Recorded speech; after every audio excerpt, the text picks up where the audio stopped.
L'autre jour, je suis tombée sur un documentaire qui m'a vraiment fait froid dans le dos. C'était celui d'un homme qui a tué sa femme enceinte et sa fille en les étouffant avec des couvertures. Alors je sais pas si vous avez entendu parler de cette histoire, mais c'est l'affaire de la famille Watts. Évidemment, quand tu entends ce genre d'histoire, tu as tendance à te dire comment c'est possible? Pourquoi elle ne l'a pas quitté avant? Il y a dû avoir des signes. Eh bien non, dans sa tête ça a juste fait pfff, il voulait une nouvelle vie et donc il a décidé d'effacer l'ancienne. C'était le coup d'une impulsion, mais une impulsion qui a tué sa femme enceinte et sa fille. Mais c'est vrai que dans le cas des violences conjugales, il y a souvent, trop souvent, les phrases qui reviennent du style pourquoi elle ne le quitte pas? Pourquoi elle en a pas parlé plus tôt? Pourquoi elle a pas porté plainte? Alors que la vraie question quand on parle des violences conjugales, c'est plutôt il faut combien de plaintes pour empêcher un assassinat? Cécile Piquet a été assassinée par son mari en 2017 après avoir porté plainte 22 fois contre lui. Comment est-ce possible? Que fait la police? Et qu'est-ce que sont réellement les violences conjugales? Encore une vidéo qui ne va pas passer le filet YouTube puisqu'aujourd'hui on ne va pas faire du fit and fun, mais on va parler des violences conjugales et plus précisément pendant la période du Covid-19.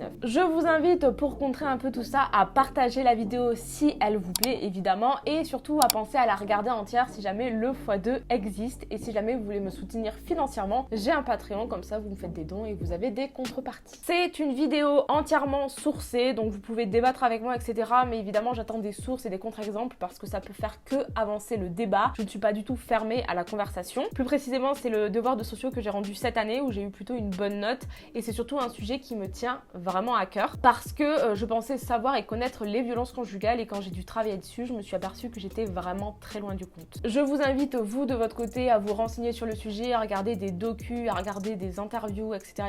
sur tout ça. Ah, c'était terrible comme devoir. Et le plus terrible dans tout ça, c'est que les violences conjugales, c'est un sujet tabou. Très tabou parce qu'il est banalisé et qui se passe sous nos yeux. Genre, c'est ancré dans la société. Première chose à savoir, c'est que dans l'ensemble des pays européens, une femme sur 5 subit des violences conjugales au cours de sa vie. Chaque semaine, une femme est tuée par son mari, conjoint, ex, ami. Et on appelle ça le féminicide. Le féminicide est un terme qui est devenu populaire dans les années 80 et qui sert à qualifier le meurtre d'une ou plusieurs femmes en fonction de leur genre. Et vous allez me dire, mais Léa, une femme sur 5, c'est énorme, t'es sûre de toi? En fait, en 2015, il y a Bonnet qui a souligné ce problème, qui est un problème de terme. Dans le sens usuel, le terme violence conjugale ramène aux violences physiques. Cependant, la violence conjugale est un continuum allant des violences physiques, psychologiques, économiques, sexuelles, verbales et ainsi de suite. Et dans la majorité des cas, ces violences sont invisibles, dues à la culpabilité, la honte et la dépendance de la victime envers son bourreau. Pour vous citer quelques chiffres en Europe, au cours de sa vie en Allemagne, c'est une femme sur 3 qui vit des violences domestiques. En Finlande, 22% des femmes qui vivent en couple disent avoir été victimes de violences physiques ou sexuelles. Chaque année, en Norvège, 10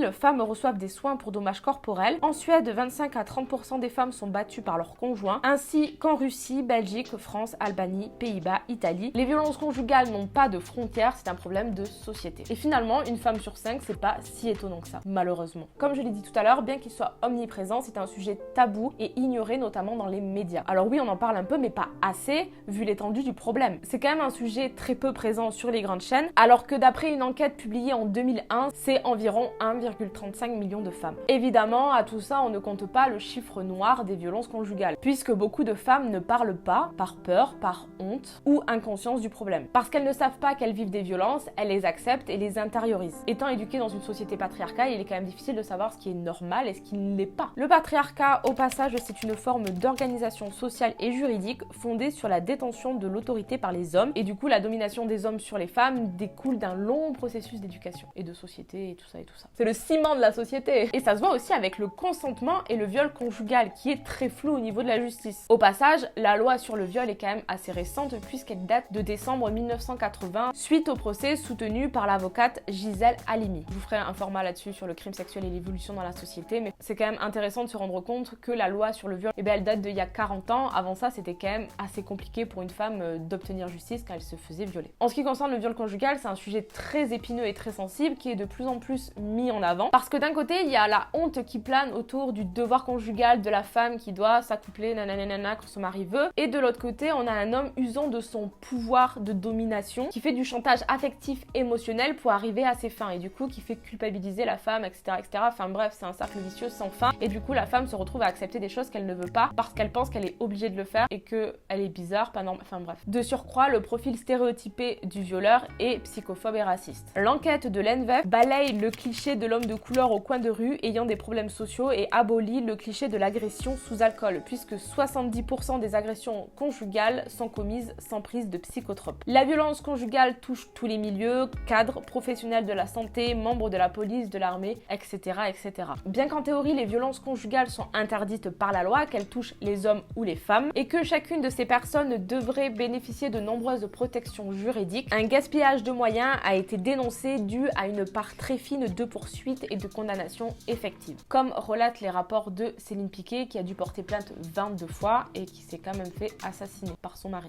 La police minimise ces actes et remet souvent la faute sur le dos des victimes. Et il y a toujours ces questions en mode c'est vrai, t'es sûr, etc., etc. Même quand la personne a des preuves, c'est comme si vous faites cambrioler et qu'on vous demande vous êtes sûr que vous êtes fait vraiment cambrioler? Bah oui, connard. Que j'y vais de plaisir là, c'est super joyeux. Et faut arrêter de croire que le mec il arrive, il est directement violent. C'est comme dans toutes les relations toxiques, amour, amis, famille et même dans tous les genres, ça se passe pas comme ça. Au début c'est big love, la personne vous fait croire qu'elle est tout pour vous, que vous êtes l'être le plus exceptionnel du monde et petit à petit va vous isoler, va vous faire culpabiliser, perdre confiance en vous. Et quand vous serez complètement dépendant de cette personne, c'est là où va commencer les violences physiques ou psychologiques ou bien les deux. Et je tiens à préciser que ça peut arriver à tous les genres. Là je parle pour tout le monde, c'est dans toutes les relations toxique, c'est comme ça. Évidemment, tu ouvres les yeux trop tard et tu peux plus partir parce que t'es pris dans une boîte en fait, t'es dans un piège. Ces femmes ont tout simplement peur d'y laisser leur vie. Parce que oui, si elles pouvaient partir, plot twist, elles le feraient quoi, genre. Donc la question de pourquoi elle ne le quitte pas, qui revient quasi toujours dans ces genres de situations, est vraiment très problématique. Elle montre bien que c'est installé dans la société puisque la plupart des personnes ignorent ce que sont réellement les violences conjugales. Puisque ces violences sont largement romancées dans les films, dans les séries, dans les livres, dans la culture, etc., etc. Et en faisant ça, vous placez la victime dans une grande culpabilité et vous discrédibilisez ce qu'elle vit. Elle a encore moins envie de parler et du coup elle reste plus longtemps dans son malheur parce qu'elle a peur. Et c'est un cercle sans fin. En mode oh si c'était si grave elle serait partie. Bah non, en théorie oui, mais en pratique c'est pas ça. Dans la réalité, il y a des facteurs à risque qui entraînent les violences conjugales. Et évidemment, on retrouve la violence conjugale post-séparation. Parce qu'aujourd'hui, on parle de plus en plus de ces sujets, notamment avec le MeToo, il y a de nombreuses femmes qui essayent de partir en fait, qui osent prendre le dessus et partir. Toutefois, ces femmes courent un danger très élevé. Et très peu abordent le réel pouvoir qu'ont ces hommes sur ces femmes, caractérisés par la volonté de domination à travers possession, jalousie, menace, isolement, contrôle, vengeance et instrumentalisation des enfants. Parce que oui, de ça aussi, on n'en parle pas beaucoup. Mais par exemple, en janvier 2000, il y a AM qui a égorgé sa fille de 8 ans pour punir son ex-femme. Ou encore en septembre 2002, MG a étranglé ses 2 filles pour les mêmes raisons. Et ainsi de suite, il y a plein d'histoires similaires. Évidemment, on retrouve d'autres facteurs convergents dans ces violences comme l'isolement, la perte d'un emploi, le stress, les conditions de vie, l'éducation, la détresse psychologique, sans compter aussi les femmes en situation de handicap qui sont davantage vulnérables à tous ces facteurs à risque. Il faut vraiment comprendre que ces femmes psychologiquement elles sont détruites et leur vie à elles et celle de leur enfant est en jeu et elles n'ont pas de logement, elles peuvent pas partir aller ailleurs, elles partent pas parce qu'elles ne peuvent pas partir. Et puis beaucoup aiment tellement leur compagnon qu'elles acceptent ça en se disant que c'est normal et qu'elles le méritent. Psychologiquement c'est fou et ça laisse des traumatismes pour toute une vie. Évidemment et malheureusement tout ça c'est déjà très galère en temps normal et en mars 2020 il y a eu l'annonce d'un confinement un peu partout en Europe. On a eu des mesures visant à réduire la Covid-19 et c'était des mesures très cool pour la maladie, mais ces dispositions regroupent une longue non exhaustive des facteurs à risque des violences conjugales. En outre que la pandémie affecte l'économie, entraîne perte d'emploi et instaure un climat d'incertitude, on retrouve aussi une réduction des services sociaux due aux mesures de distanciation sociale, une peur de demander de l'aide et de contracter le virus, sans compter évidemment le ralentissement des tribunaux et des mesures d'administration. En temps normal, ces femmes fragilisées peuvent sortir, voir du monde, aller travailler, mais actuellement elles se retrouvent dans un espace clos avec leurs compagnons. Au Royaume-Uni et en France, on a eu une hausse de 20 à 30% des violences conjugales dans certains secteurs. En Italie, par exemple, on a aussi recensé 11 meurtres en 11 semaines de confinement. Lorena, 27 ans, futur médecin, a été tuée par son petit ami infirmier qui l'avait accusé de lui avoir transmis le coronavirus. Même s'il est quand même difficile de déterminer avec exactitude l'ampleur du Covid sur les violences conjugales, dans certains pays, ces violences ont augmenté d'un tiers. Et qu'est-ce qu'on fait? Que fait l'État? Est-ce qu'il y a des choses qui essayent d'être mises en place? Eh bien, la réponse est globalement oui, mais c'est encore une fois galère. À travers de nombreuses associations féministes, les institutions sont toujours en place et continuent d'aider et de soutenir les femmes dans le besoin, notamment pendant cette crise. Par exemple, aux îles Canaries, le gouvernement a lancé une campagne d'aide aux victimes appelée Mascarillas 19 avec un système de code mis en place dans les pharmacies où les femmes peuvent s'y rendre pour demander de l'aide. Ça a été aussi mis en place en France, mais je crois que ça n'a pas beaucoup fonctionné. En outre de ces mesures, l'État français a ouvert pendant le confinement 60 places pour les femmes victimes de violences domestiques et des points d'écoute dans les supermarchés. Cependant, seuls les numéros verts sont disponibles 24 heures sur 24 et font face à une grosse vague de signalements. Beaucoup de femmes partiraient s'il y avait des places dans les foyers. Le problème, c'est comme elles n'ont pas d'endroit où aller, elles sont obligées de rester parce qu'elles ne peuvent pas partir avec un enfant, etc.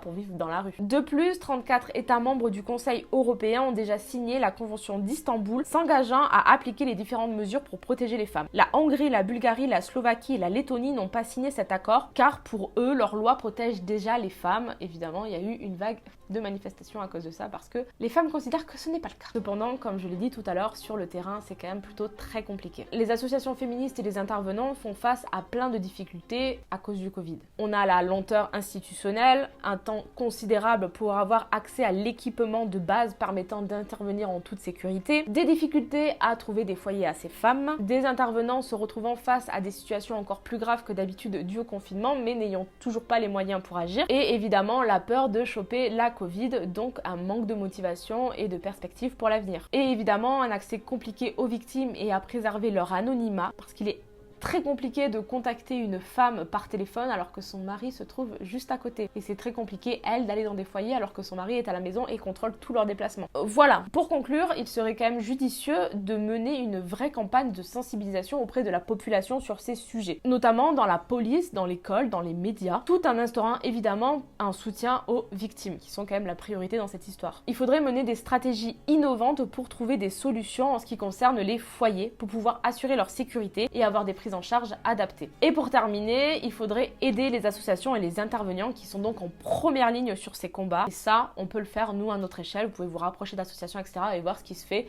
notamment avec les violences faites aux femmes dans votre région, dans votre ville, etc. etc. Cette crise, évidemment, relève de nombreuses failles ainsi qu'une méconnaissance et un tabou autour du sujet des violences conjugales qui devient très problématique. Voilà. J'espère vraiment que cette vidéo et le sujet vous aura plu. C'est un sujet un peu plus dur et un peu plus sérieux que d'habitude, mais c'est un sujet très important, donc n'hésitez vraiment pas à le partager, à vous abonner, à mettre un petit commentaire, et n'hésitez pas à soutenir mon travail financièrement sur le Patreon, puisque je ne suis pas payée par YouTube pour toutes ces vidéos là. C'est bien dommage, mais c'est bien dommage. Et sur ce, je vous dis à la prochaine. Ciao.